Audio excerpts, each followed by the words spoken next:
میں اگر اپنے سن پیر میں، جو میرا پیر سن ہو گیا ہو، اس میں اگر چٹکیاں برتا رہا ہوں، سوئیاں چبھوتا رہا ہوں تو کچھ نہیں ہوگا، مجھے احساس نہیں ہوگا، میرا پیر جھٹکا ہی نہیں کھائے گا، مجھے کچھ معلوم ہی نہیں ہوگا۔ تو اگر کبھی بدن کو محسوس نہ کروانا مطلب ہو تو بدن کے جو معالجین اور ماہرین ہوتے ہیں، ڈاکٹر حضرات، پہلے وہ بدن کو سن کرتے ہیں، پھر بدن کے ساتھ وہ اپنی پسند کا عمل انجام دیتے ہیں جو وہ چاہتے ہیں اس بدن کے ساتھ۔ تو جیسے بدن کو عکس العمل سے روکنے کے لیے، رد عمل سے روکنے کے لیے، توجہ چاہوں گا، جیسے بدن کو رد عمل سے روکنے کے لیے، عکس العمل سے روکنے کے لیے پہلے بدن کو سن کیا جاتا ہے، ایسے ہی دنیا کے شیطان پہلے معاشروں کو سن کرتے ہیں تاکہ رد عمل نہ آنے پائے۔ صلوات پڑھیں ذرا محمد و آل محمد۔ جی، یہ جو رد عمل معاشروں کی طرف سے آتا ہے، یہ جو رد عمل عوام کی اور قوموں کی طرف سے اور خاندانوں کی طرف سے، اس رد عمل کو روکنے کے لیے سن کیا جاتا ہے، اور معاشرہ سن کرنے کا کام زیادہ کرتا ہے۔ کیا کریں کہ معاشرے کا جو سن کرنے کا ہر عمل اور حرکت ہے، اس سے ہم ملت کو محفوظ رکھیں۔ اس کا بہترین طریقہ مجلس اعزا ہے۔ جیسے ہم مردوں کو جھنجھوڑ جھنجھوڑ کے اسماء افہم کہتے ہیں نا، مجلسیں زندوں کو اسماء افہم بولتی ہیں۔ صلوات پڑھیں گے محمد و آل محمد۔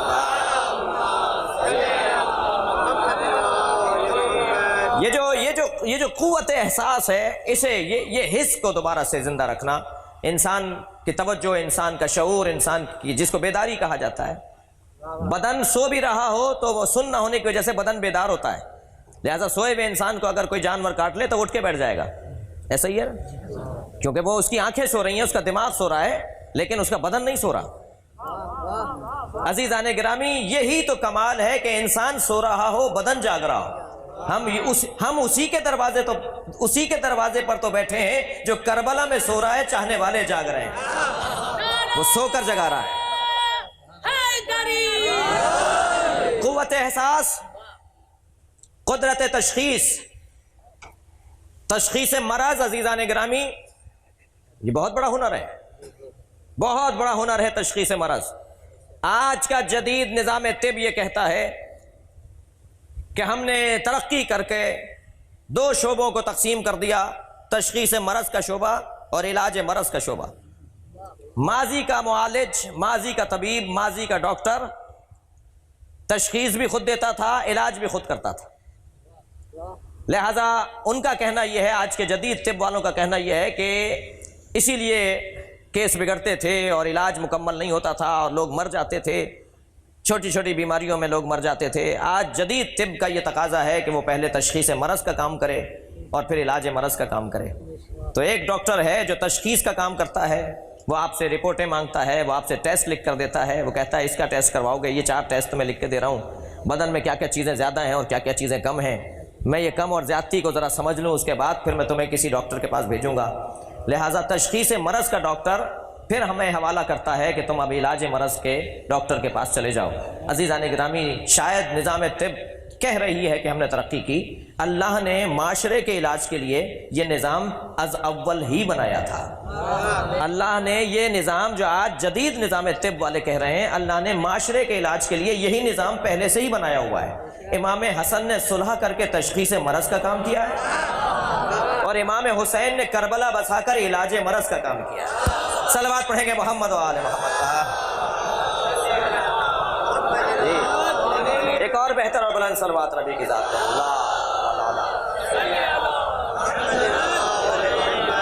یہ جو تشخیص ہے نا، یہ جہاں اسی کو بصیرت بھی کہتے ہیں۔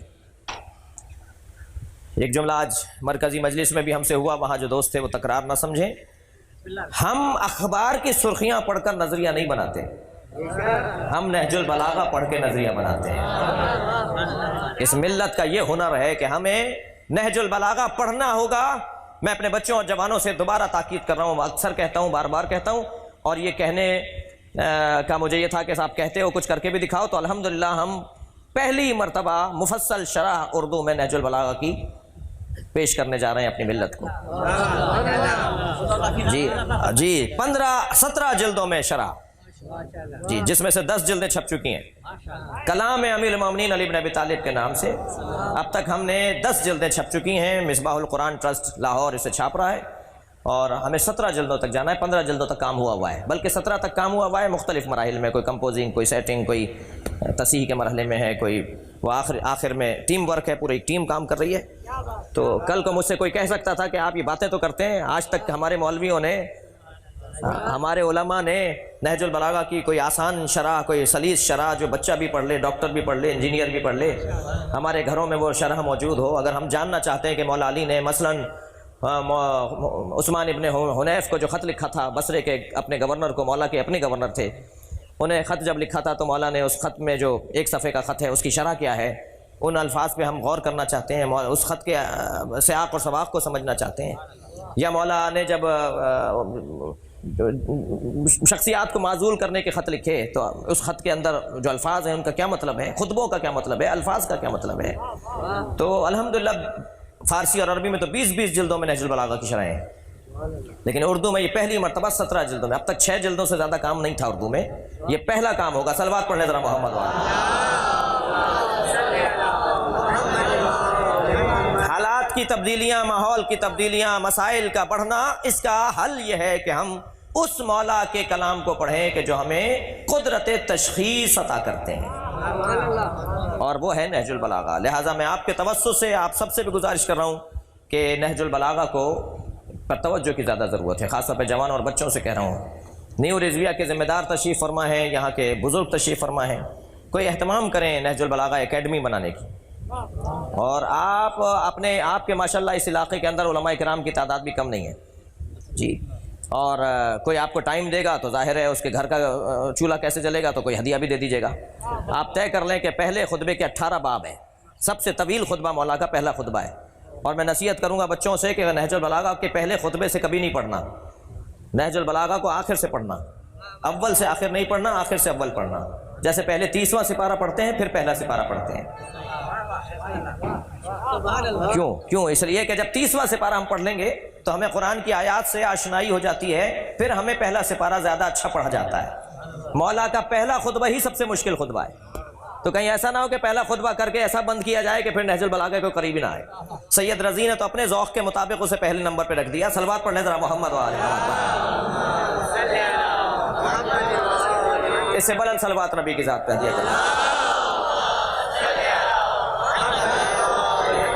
تو آپ اپنے امام بارگاہ مسجد میں بھی اور اپنے گھروں میں بھی قرار دے سکتے ہیں، ایڈمیشن لیں، باقاعدہ ایک طریقے سے اس کے داخلہ فارم ہو کہ کون نہج البلاغہ سمجھنا چاہتا ہے۔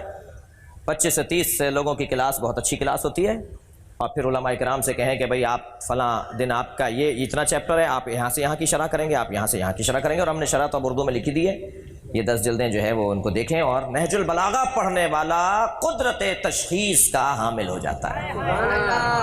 نہج البلاغہ میری تو خواہش ہے، اور بزرگوں سے ایک اور اپنی آرزو بتا دوں، ایران عراق میں وہ شاعر بڑا شاعر شمار ہی نہیں ہوتا جس نے نہج البلاغہ کو منظوم نہ کیا ہو، جیسے ہمارے ہاں وہ شاعر بڑا شاعر شمار نہیں ہوتا جس نے مرثیہ نہ لکھا ہو، ایسے ہی ہے، مرثیہ لکھنے والا ہمارے ہاں بڑا شاعر ہوتا ہے۔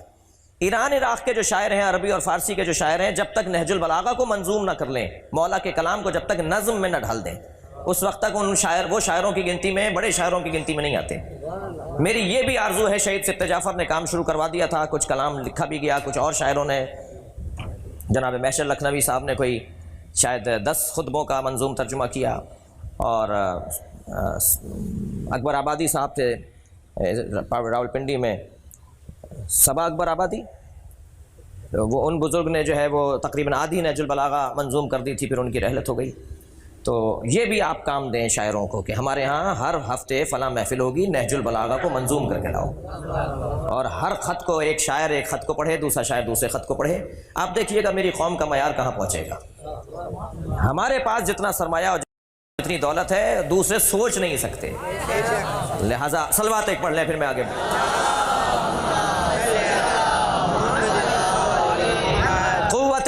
قوت تشخیص، اور اس کے بعد جرت اظہار۔ جب یہ 2 کام پہلے ہو جائے نا، قدرت احساس، قوت تشخیص، تو پھر نتیجہ نکلتا ہے جرت اظہار کا۔ جس پر سارے مسئلے روشن ہوں پھر وہ ڈرتا اور دبتا نہیں ہے، پھر اس میں جرأت ہوتی ہے بات کرنے کی۔ صلوات اور نبی کی ذات پر دیا کریں۔ تو عزیزو، بحث یہ تھی کہ حضرت آدم کیوں افضل تھے فرشتوں سے؟ حضرت آدم علم کی استعمال فرشتوں سے زیادہ بہتر جانتے تھے، جو اپنے علم کا استعمال کسی اور سے، علم ان کا بھی وہی تھا، ان کا بھی وہی تھا، لیکن ان کے ہاں استعمال زیادہ بہتر تھا، لہٰذا اللہ نے فوراً کہا فرشتوں سے کہ آدم کو سجدہ کرو۔ تو میں نے اس جوان سے پوچھا کہ ہم جس بنیاد کے اوپر مولا علی کو افضل مانتے ہیں وہ یہی تو بنیاد ہے، کوئی مثال لا کر دکھاؤ کہ علی کے علم سے زیادہ کسی اور کا علم تھا؟ جی، بڑے بڑے نامور لوگوں نے مولا کائنات کے دروازے پر اس بات کا اظہار کیا کہ اگر علی نہ ہوتے تو ہم ہلاک ہو جاتے۔ حضرت ابو بکر نے تو فرمایا لم تلد النساء مثل علی بن ابی طالب، کائنات میں کوئی عورت ہی نہیں ہے جس نے علی جیسا بیٹا جنا ہو، علی کی ماں جیسی کوئی ماں ہی نہیں ہے علی۔ تو عزیزو، حضرت آدم افضل، اور حضرت آدم کو اللہ نے یاد کیا ہے قرآن مجید میں ایک شخصیت کے عنوان سے، اور دوسری شخصیت حضرت نوح کی۔ جی، ارشاد ہو رہا ہے ان اللہ اصطفیٰ آدم و نوحا، آدم اور نوح کو اللہ نے منتخب کر لیا۔ اب یہ تو شخصیتوں کی بات ہے، یہی بہت بڑی بات ہے، کسی شخصیت کو اللہ صاحب عظمت عطا بتائے اور صاحب عظمت کہے، اور صاحب عظمت ہو وہ کہ جس کو اللہ یاد کر رہا ہے، یہ کتنی بڑی بات ہے۔ تو وہ کتنی بڑی بات ہوگی کہ پورے خاندان کی تعریف ہو رہی ہو۔ ان اللہ اصطفیٰ آدم و نوحا و آل ابراہیم و آل عمران، بھائی پوری ابراہیم کی اولاد میرے لیے قابل قدر ہے، اور پورے عمران کی اولاد، نسل عمران، حضرت ابراہیم کی اولاد میں بھی ابو طالب آتے ہیں، اور ابو طالب کی اولاد میں امام مہدی تک نسل آتی ہے۔ اللہ نے حضرت ابراہیم اور حضرت عمران کی اولاد کو، نسل کو پورا مقدس قرار دیا ہے، محترم قرار دیا ہے۔ ادھر ابراہیم علیہ السلام سے کہا لا ینال عہدی الظالمین، ہمارا یہ عہدہ، جب انہوں نے کہا میری اولاد، فرمایا عہدہ ظالموں تک نہیں پہنچے گا، تسلی دی کہ تمہاری نسل میں جو عادل ہیں، جو معصوم ہیں، ان تک ہمارا عہدہ پہنچے گا۔ اور حضرت عمران سے مراد حضرت ابو طالب ہے۔ اللہ اولاد ابو طالب کو صاحب عظمت قرار دے رہا ہے۔ ابو طالب تو کنیت ہے، نام تو ان کا عمران ہے۔ اور اس آیہ کریمہ کی تفسیر میں ائمہ اہل بیت سے ہمارے پاس فرامین موجود ہیں کہ آل عمران سے مراد حضرت ابو طالب کی اولاد۔ کون ہے آل عمران؟ کون ہے اولاد ابو طالب؟ مولا علی سے لے کر امام مہدی تک منتخب روزگار، یہ سب حضرت ابو طالب کی اولاد۔ مجھے کہنے دیجئے کہ جس کے 12 بیٹے امام ہو، تم اس کا کلمہ ڈھونڈتے ہو؟ اللہ اکبر، تم جس کا کلمہ ڈھونڈتے ہو، کلمہ اسے ڈھونڈتا ہے۔ جب تک ابو طالب حمایت نہیں کریں گے، نبی اعلان نبوت نہیں کریں گے۔ میں کہتا ہوں ایمان ابو طالب پر بات کرنا توہین ابو طالب ہے۔ ہمیں ابو طالب کی شان بیان کرنی چاہیے، اس ممبر سے شان ابو طالب بیان ہونی چاہیے۔ ایمان ابو طالب پر مجھے کوئی دلیل نہیں دینی، 2 مثالیں شان ابو طالب کی سن لیجئے، میں آپ کو ایک منزل تک لے جاؤں۔ صلوات پڑھ لیں محمد وعلیہ۔ پہلی مثال تو یہ کہ حضرت ابو طالب نے 40 سے زیادہ آیتیں ہیں کہ جو ابو طالب کے جملے ہیں جو اللہ نے قرآن میں جگہ بنائی ہے، آیت ہی بنا دیا ان جملوں کو جو ابو طالب نے کہہ دیا تھا۔ اور میں اپنے پھر دوبارہ بچوں سے ایک جملہ کہوں، کم سن ساتھیوں سے، کہ اتنا حضرت ابو طالب کے فضائل پڑھنے اور پڑھوانے کا اہتمام کرو کہ یہ بحث ہی ختم ہو جائے کہ ایمان تھا یا نہیں تھا۔ اتنا بیان ہونا چاہیے، شدت سے بیان ہونا چاہیے۔ 40 سے زیادہ آیتیں ہیں کہ جو حضرت ابو طالب نے کہہ دیا، بعد میں وہ قرآن کا حصہ ہو گیا۔ موٹی مثال دے دوں، الحمدللہ رب العالمین، یہ جملہ ابو طالب کا تھا جو اللہ کو اتنا اچھا لگا کہ پہلی آیت ہی وہ رکھ دی کہ جو ابو طالب نے بولی تھی۔ اور دوسری مثال یہ کہ قرآن مجید میں 24 نبیوں کا ذکر ہے، نام 24 نبیوں کا اللہ نے قرآن میں نازل کیا ہے، ذکر تو 24 سے زیادہ ہے۔ 24,000 نبیوں میں صرف 24 نبیوں کا نام آیا ہے، باقی نبیوں کے نام نبی مکرم نے بتائے ہیں، ائمہ اہل بیت نے بتائے ہیں۔ اور نبی مکرم نے بتائے ہیں تو صحابہ کرام سے ہوتے ہوئے روایتیں پہنچی ہیں، ائمہ نے بتائے ان کے اصحاب سے ہوتی ہوئی ہم تک روایات پہنچی ہیں۔ تو 24 جن نبیوں کے نام قرآن میں آئے ہیں نا، جن نبیوں کے نام قرآن میں آئے ہیں وہ وہی نبی ہیں کہ جن کے نام قرآن نازل ہونے سے پہلے حضرت ابو طالب نے نظم کر دیے تھے۔ اللہ اکبر۔ بات آگے بڑھے گی۔ آل عمران یعنی آل ابو طالب کو اللہ نے منتخب قرار دیا۔ منتخب روزگار اولاد حضرت ابو طالب میں پہلا نام مولا علی کا ہے، یقیناً دوسرا نام مولا حسن کا ہے، تیسرا نام مولا حسین کا ہے، اور ان ناموں میں ایک نام زینب کبریٰ کا ہے۔ وہ جو میں نے ابتدا میں آپ سے 3 باتیں کی نا، قوت احساس، جی، قدرت تشخیص اور جرأت اظہار، ان تینوں کمالات پر اکیلی جناب زینب کبریٰ کس شان سے پوری اتر رہی ہیں کہ آج اتنی مدت گزرنے کے بعد حسین کی داستان بغیر زینب کے مکمل نہیں سمجھی جاتی۔ حدیث عشق دو بابست کربلا و دمشق، یکے حسین رقم کر دیگر زینب۔ ایک کربلا میں داستان لکھی گئی ہے اور ایک دمشق میں لکھی گئی ہے۔ کیا مقام ہے اس بی بی کا جو معصوم کی شریکہ ایک کار قرار پائے، شریکۃ الحسین زینب۔ کیا عظمت ہے اس بی بی کی کہ جس گھر میں ہر شخص صاحب فراست ہو، جس گھر میں ہر شخص صاحب عقل و فہم ہو، اور کمال عقل و فہم جہاں پایا جاتا ہو، ان سارے صاحبان عقل میں اگر کوئی عقیلہ بنے تو اسے زینب کہا جاتا ہے۔ بی بی کے القاب میں ایک لقب عقیلہ بنی ہاشم، جیسے مولا کا لقب، مولا عباس کا لقب قمر بنی ہاشم، ایسے جناب زینب کا لقب عقیلہ بنی ہاشم۔ بی بی کے القاب میں عزیزو ایک لقب بی بی کا کعبۃ الدرایا بھی ہے، مصیبتوں کا کعبہ۔ عجیب لقب ہے، کعبے کے ساتھ مصیبتوں کو جوڑ دیا۔ ہمارا کعبہ کون سا ہے؟ جو مکہ المکرمہ میں ہے۔ ہمارا کعبہ کیوں ہے؟ ہم اس کے گرد چکر کاٹتے ہیں۔ زینب بی بی مصیبتوں کا کعبہ ہے۔ اس کا مطلب یہ ہے کہ جس کے گرد مصیبتیں چکر کاٹتی ہیں۔ عزیزان گرامی، کبھی غور کریں نا بی بی کے ساتھ جو امتحانات اللہ نے لیے ہیں، تو بی بی کا اپنے امتحانات میں پورا اترنا خود ان کی عصمت پہ دلیل ہے۔ میں ان بچوں اور جوانوں کے لیے کہوں کہ معصوم 14 ہیں، مگر یہ عصمت کبریٰ پر فائز 14 ہیں۔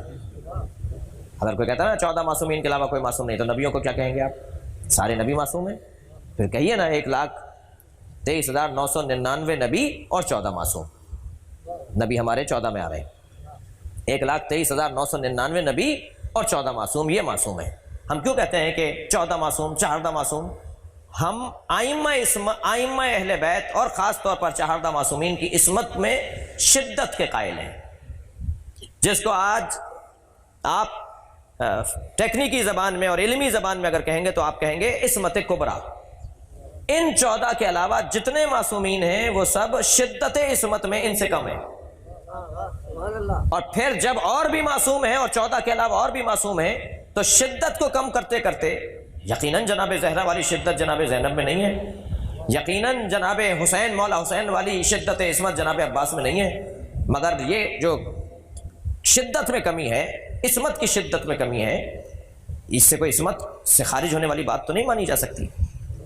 مولا عباس عصمت صغریٰ پر فائز، جناب زینب عصمت صغریٰ پر فائز، اور آئمہ اہل بیت اور 14 معصومین عصمت کبریٰ پر فائز۔ کیا فرق ہے بھائی عصمت کبریٰ اور عصمت صغریٰ میں؟ عصمت کبریٰ اور عصمت صغریٰ میں فرق یہ ہے کہ جو دلیل عصمت کبریٰ بن جائے وہی عصمت صغریٰ پر فائز۔ یعنی جناب زہرا کی عصمت سمجھنی ہے تو زینب کبریٰ کا کردار دیکھنا ہوگا، مولا حسین کی عصمت دیکھنی ہے تو مولا عباس کی عصمت کو اور کردار کو دیکھنا ہوگا۔ یہ ایک موٹا سا ایک فرق بیان کرتے ہیں علم۔ دوسری بات، ممکن ہے کوئی سوال کرے اور ہونا چاہیے کہ عصمت کے پیچھے جوہر کیا ہے؟ کون سی چیز ہے جو عصمت لاتی ہے اور عصمت عطا کرتی ہے اور معصوم بناتی ہے؟ وہ ہے علم لدنی کا ہونا۔ علم لدنی یعنی اللہ سے پڑھ کر آنا دلیل بن جاتا ہے، سبب بن جاتا ہے کہ وہ جو وہاں سے پڑھ کر آیا ہے وہ معصوم ہو۔ اور یہ تمام ائمہ اہل بیت اور 14 معصومین اللہ کے یہاں سے پڑھ کر آئے، اسی بنیاد پر ہم انہیں معصوم کہتے ہیں۔ اور یہ کمال جناب زینب کا بھی ہے۔ میں نہیں کہہ رہا کہ جو کہہ دیا جائے کہ یہ عقیدت تھی اور محبت تھی اور غلو تھا، یہ جملہ امام سجاد کا ہے۔ یا اماں، اے پھپھی، عین میم ہے، یا اماں، اے پھپھی، امو چچا کو کہتے ہیں، اس کی مؤنث اماں، الف سے نہیں عین سے، اردو کا نہیں عربی کا۔ یا اماں انت عالمۃ غیر معلمہ، جو اپنی اماں آپ عالمہ غیر معلمہ، آپ وہ عالمہ ہے کہ جس نے دنیا میں نہیں پڑھا، پڑھ کر آئی ہے۔ اللہ نے پڑھا کر بھیجا ہے، اللہ نے علم دے کر بھیجا ہے۔ اور جو عالمہ غیر معلمہ ہو وہ خود عصمت کے درجے پر فائز ہے، جس پر ساری چیزیں روشن ہو، جس کی آنکھوں کے آگے حجاب نہ ہو، جو پردے کی اس طرف بھی ویسے ہی دیکھے جیسے اس طرف دیکھ رہا ہو، تو پھر اس کے لیے مصیبتیں اسے تو پہلے سے پتا تھا۔ اگر مجھے پہلے سے پتا ہو کہ میرے اس رستے میں فلاں گلی سے جاؤں گا تو یہ مسئلہ ہوگا، تو میں جانے سے پہلے اس کے لیے تیاری کروں گا نا، اور پھر جب میں وہاں سے گزروں گا تو مجھ پر کوئی اثر نہیں ہوگا، کوئی روب نہیں ہوگا، کوئی گھبراہٹ نہیں ہوگی، اس لیے کہ مجھے پتا تھا یہاں کیا ہونا ہے۔ یہ جو پتا تھا یہی تو وہ عصمت کا جوہر ہے۔ بی بی کو پتا تھا میرے ساتھ کیا ہوگا، لہذا کوفے کی راہیں ہیں، شام کی بستیاں ہیں، اور پھر بازار ہے اور دربار ہے اور زندان ہے، مگر میرے عزادار عزیزو کسی مرحلے پر جناب زینب کی زبان پر کوئی شکوہ نہیں آیا، بلکہ میں تو اس 4 سالہ بچی کو آپ کے ساتھ مل کے سلام کروں کہ جنہیں دیکھ دیکھ کر بیویوں کو حوصلہ مل رہا تھا۔ سمجھداریاں قربان ہوں جناب سکینہ پر، عقل مندیاں قربان ہوں جناب سکینہ پر، جس کی عقل مبارک مصیبتوں سے مغلوب نہ ہوئی ہو، مصیبتوں نے جس کی عقل مبارک کو مغلوب نہ کیا ہو، مصیبتوں نے متاثر نہ کیا ہو۔ کیا مقام تھا اس 4 سالہ بچی کا کہ جب گھوڑا ذوالجناح خبر شہادت پہنچانے آیا تو بی بی نے آہٹ محسوس کی کہ بابا کا گھوڑا آیا ہے، تو خیمے کے دروازے پر جب پہنچی تو کیا دیکھا، زین ڈھلکی ہوئی ہے، لگام زمین پر خط بنا رہی ہے، رکابیں کٹی ہوئی ہیں، گھوڑے کو کچھ تیر لگے ہوئے ہیں، اکیلا آیا ہے، سوار کو نہیں لے کر آیا۔ تو ایک مرتبہ بڑے وقار کے ساتھ قدم اٹھائے، انتہائی طمانینت اور اطمینان کے ساتھ قدم اٹھائے، اور آگے بڑھ کر گھوڑے کے قریب جب پہنچیں، آگے بڑھیں اور گھوڑے کے قریب پہنچیں تو گھوڑے نے بھی اپنی گردن جھکا دی۔ تو کیا سوال کیا گھوڑے کے سر پہ ہاتھ رکھ کر، یا جواد و ابی، اے میرے بابا کے باوفا گھوڑے، یا جواد و ابی حل سقیا ام قتل عطشانا، بس مجھے اتنا بتا دے کہ میرے بابا کو پانی پلا کر مارا یا میرے بابا کو پیاسا مار دیا۔ اجرکم اللہ، اجرکم اللہ۔ جناب سکینہ نے کبھی کسی رستے میں کسی مصیبت پر کوئی شکوہ زبان پہ جاری نہیں کیا، ہمیشہ اطمینان کا اظہار، ہمیشہ شکر پروردگار۔ بہت کہا تو یہ کہا، پھوپھی اماں میرے بابا بھی آئے تھے، مجھے کہہ رہے تھے تمہیں لینے آیا ہوں۔ کبھی زندان کے اس کونے میں جاتی تھی، کبھی زندان کے اس کونے میں جاتی تھی، وہاں جا کے کہتی تھی بابا کہاں چلے گئے، پھر لوٹ کر آتی تھی بابا آپ تو ابھی یہاں کھڑے تھے، پھر پھوپھی کے پاس جا کے کہتی تھی پھوپھی اماں بابا کہہ رہے تھے میں تمہیں لینے آیا ہوں، میں تو بابا کے ساتھ جا رہی ہوں، مجھے تو بابا لینے آئے ہوئے ہیں۔ اور اتنا بابا بابا کہہ کر گریہ کیا کہ یزید کے آرام میں خلل پڑا، اور اس نے سر حسین بھیج دیا کہ حسین کا سر بھیج دو، شاید اس کی بچی کو کچھ سکون مل جائے۔ عزاداروں بڑا سخت جملہ ہے جو ابھی بیان کرنے جا رہا ہوں۔ جب تشت لا کے رکھا گیا اور تشت سے رومال ہٹایا گیا تو جناب سکینہ کچھ فاصلے پہ کھڑی تھی، امام سجاد سے پوچھنے لگی بابا بھیا یہ سر کس کا ہے، یہ سر کس کا ہے بھیا، یہ سر کس کا ہے؟ تو امام سجاد نے فرمایا بابا حسین کا سر ہے۔ تو سنیں گے عزاداروں، 3 مرتبہ زمین پر گری ہیں، پھر اٹھی ہیں کہ کتنی جلدی بابا کے سر تک پہنچے، اور بڑھ کر اپنی ہاتھوں سے اپنی آغوش میں سر لے لیا اور فرمانے لگی بابا یہ آپ کے رخساروں پر کس کا خون ہے، بابا یہ آپ کی رگیں کس نے کاٹی ہیں، بابا یہ آپ کو کس نے مار دیا؟ پھر کہا بابا مجھ سے بھی تو پوچھئے، میرے گوشوارے چھین لیے، مجھے تماچا مارتے ہیں۔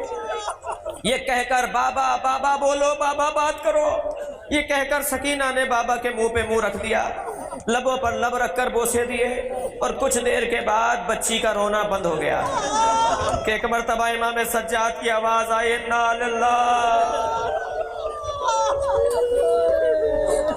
اجرکم اللہ، اجرکم اللہ۔ آپ کی آوازیں بلند ہیں، آج چہلم کا دن ہے، آپ نے چہلم کا دن گزارا ہے، دن رونے کا ہے، مجلس میں خواتین بھی بیٹھی ہوں گی، میں ان بیویوں سے بھی کہوں گا کہ جب گریے کی آوازیں بلند ہوں تو سوچئے گا کہ کہیں ہمارے قریب سے جناب زینب کی آواز نہ آئے۔ بلائیے بیوی کو اپنے گھر کی مجلس میں۔ بیوی، یہ چہلم کا دن وہ دن ہے کہ جس دن جناب زینب دل بھر کے روئی ہیں۔ کبھی جناب زینب کو رونے نہیں دیا جاتا تھا، اور جناب زینب کبھی اپنے بھائی پر نہیں رو سکی، اور پھر فرمایا زین العابدین مجھے رہائی نہیں چاہیے، میرے 3 مطالبے ہیں۔ میرا پہلا مطالبہ یہ ہے، مجھے ایک گھر چاہیے جہاں میں اپنے بھائی کا ماتم کر سکوں۔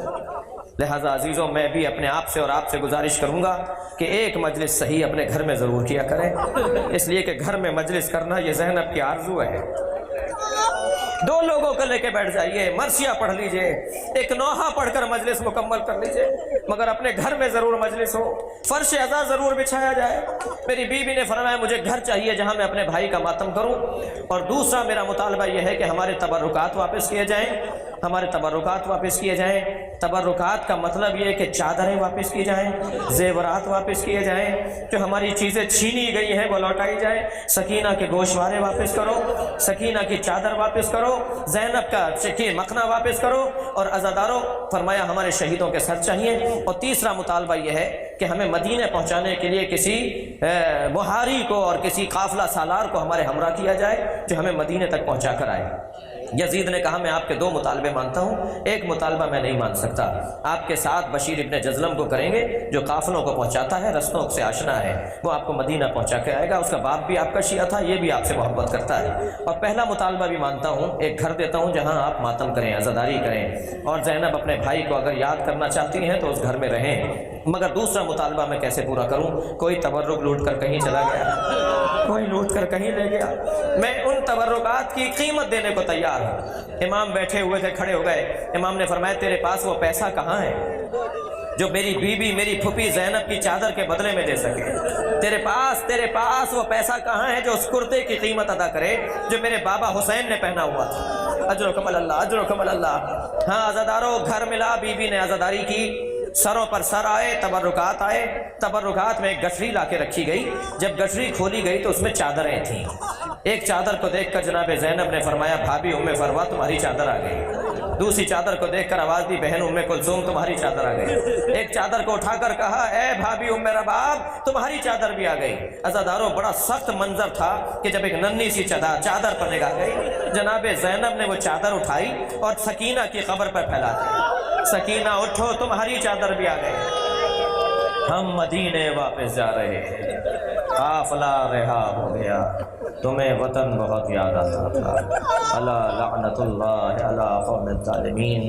یا اللہ ان آوازوں پر رحمت نازل فرما، رونے والوں کی توفیقات میں اضافہ فرما، ہماری عاقبت بخیر فرما، امور مسلمین کی اصلاح فرما، امام زمانہ کے ظہور میں تعجیل فرما، صاحب خانہ کے مرحومین کی مغفرت، حاضرین کے مرحومین کی مغفرت۔ رحم اللہ من قرأ الفاتحہ۔ بسم اللہ الرحمن الرحیم، الحمد للہ رب العالمین الرحمن الرحیم مالک یوم الدین، ایاک نعبد و ایاک نستعین، اہدنا الصراط المستقیم صراط الذین انعمت علیہم غیر المغضوب علیہم ولا الضالین۔ بسم اللہ الرحمن الرحیم، قل هو اللہ احد اللہ الصمد لم یلد ولم یولد۔ اللہم صل علی محمد وعلی محمد۔ یا حسین یا حسین۔